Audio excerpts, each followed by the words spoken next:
So we just popped into the limousine stand at the National Ploughing Championships. I'm here with Paul Sykes. Paul, what can visitors to the stand expect?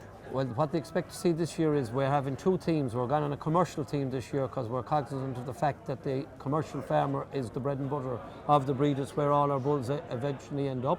So on the left-hand side of the shed this year, we have a dairy team. So we've started in the inside of the door with 3 bucket-fed Limousin Frisian cross calves, 6 months of age. Move on, then we have the dairy heifers, the breeding heifers, and then behind us we have 3 Limousin cross Frisian steers, which again will be typical of the breed. And actually there's an emphasis on them today because we're doing a competition where you have to guess the combined weight of the 3 steers, and there's €500, 300, 200 and 5 prizes of 50.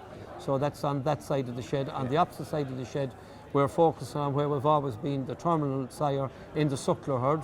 So we have a typical cow and calf, and then in the next pen 3 weanings that would have been produced off the suckler herd, typical of what's either going on to be finished or for export. And then we have 2 pedigree bulls, terminal sire bulls, that would be typical of what you'd see at any sale throughout the year. Paul, it's interesting that you have the dairy element this year. We've seen the kind of the pressures come on the dairy herd last year for a better quality calf. What can the limousine breed offer the dairy herd? Well, the fact is the first thing that we're conscious of is that we do have some short gestation bulls, which is the first requirement, easy calf and being second. But also, which they've always been able to do, they have the ability to produce exactly what the dairy market is looking for, that good conformation. So a calf that's easily born but can grow, and as you can see behind me from the facts from the grid, that 99% of them grade overall every time.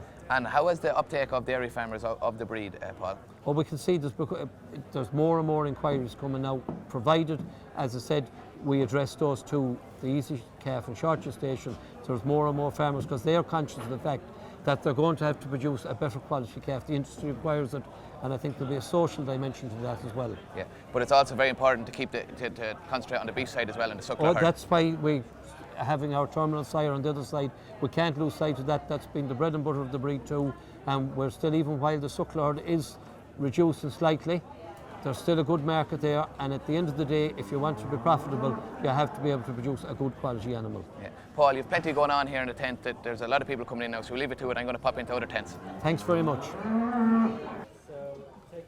So we've popped into the Albrecht stand here at the National Ploughing Championships on day 1. I'm here with James Donlan. James, just to start off, I suppose, tell us a little bit about the Albrecht breed. Well, the Albrecht is a hill breed from the Massif Central in France. So it's a medium-sized breed, a suckler breed that's very hardy and easy fed. I suppose, and look, there's plenty of people in the tent here today, James. What's in the different pens, I suppose?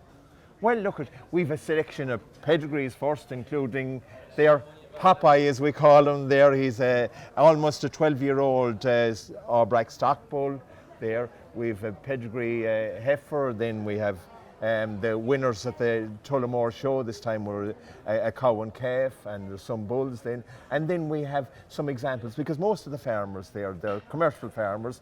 We have suckler cross types, and then we have dairy cross animals there, examples of the breed in that light. Yeah. Just when you mentioned dairy, the Albrecht bulls are becoming popular in dairy herds because of their easy calving traits and short gestation. Last spring we seen, the need for a good quality calf, I suppose. Yeah. How has the interest been from dairy farmers, I suppose? Well, the interest has been building up among the dairy farmers. Like at last year's ploughing, we could really start to see that the dairy farmer was getting interest in Albrecht. Then in January there, ICBF produced their dairy beef index. And straight away, Albrecht was #1 in the dairy beef index. And we have that bull here, Deer Park Kevin. Since then, he's been replaced at the top by another Albrecht, and I'm talking about across all breeds, not just that. Albrechts are #1, #2, #5 and #6 of the, across all breeds there. And we've a good few new bulls coming up, and we hope to see them climbing there and really challenging the ones that are up there. So Albrecht are very much ones that meet the demand for the dairy farmer. Like you mentioned yourself, the need for easy calf and short gestation. But given in a lot of years now with the dairy farmer has built up herds that are very, in many cases, extreme dairy types, you need a good beefy animal that's able to fill out that to produce a nice quality beef animal. And the Albrecht will do that, and will also provide good weights, good conformation, and at the end of the day, a good check when you bring the animal to the factory. Yeah, and look, James, it's not all about the dairy herd. You know what I mean? It's still an important breed for the suckler herd in Ireland. Oh as well. yes, well we have examples of the suckler herd. Like as I said initially, the Aubrac is a suckler breed. Very easy kept, low maintenance. In fact, we had our AGM there just over a week ago, and we always have a walk with the AGM, and we launched the breed as a sustainable breed. A breed in this day and age, like we've all this talk about their, the beef and suckler beef, they're being unprofitable, then maybe we need to have a real look at, how we're running the enterprise. I know there are protests looking to get higher prices, but at the same time, we have to try and be as economical too, and Aubrac can fit into that to need less input there and able to eke out on grass alone. Yeah. Look, the last question I'll say to you, James, the mothers, they're very good mothers, the Aubrac cows. Oh, they are. Yeah. They are. They're very, they don't have these big, huge bags, but very high butterfat milk that produces a very good calf. Again, like with the dairy, they're easily calved. A nice placid type animal. Can be a little stubborn at times, but very easy to keep. And of course the calves are very hardy, very quick to get up and get sucking. You don't have to go putting every calf sucking. Yeah. Well, look, James, there's a queue of men here looking to talk to you. We'll let you get back to it. Okay. Thanks very much, Niall. Thank you. Enjoy the rest of the ploughing. So we call into the Charlie stand here at the ploughing on Tuesday, day one. I'm here with Nevin McKiernan. Nevin, what can visitors to the stand expect to see? Well, we have a kind of range of cattle here today. We've pedigree and commercial Charlies. There's winners from our national show here. The overall champion, Christine Fournier, she won the national show in Tullamore a couple of weeks ago. We've Charlie Cross cattle then from 4 different commercial farmers, just to show what Charlie can do as a terminal sire and both as a maternal sire too. The winners of the All-Ireland Super Suckler Cow competition are up there. Of Kevin Sweeney's, they won it in Bonnycollin show about a month and a half ago. And then there's Charlie Cross cattle that will be finished now in the next coming months. So. Yeah. Look, Nevin, it's a difficult time for the beef farmer and the suckler farmer in Ireland. So what does the Charlie breed to offer? Look, Charlie has always been the #1 terminal sire. It's Europe's #1 beef breed, and the reason it is that is because it's the best beef animal. Beef it's not in a good place now. I think we all know that.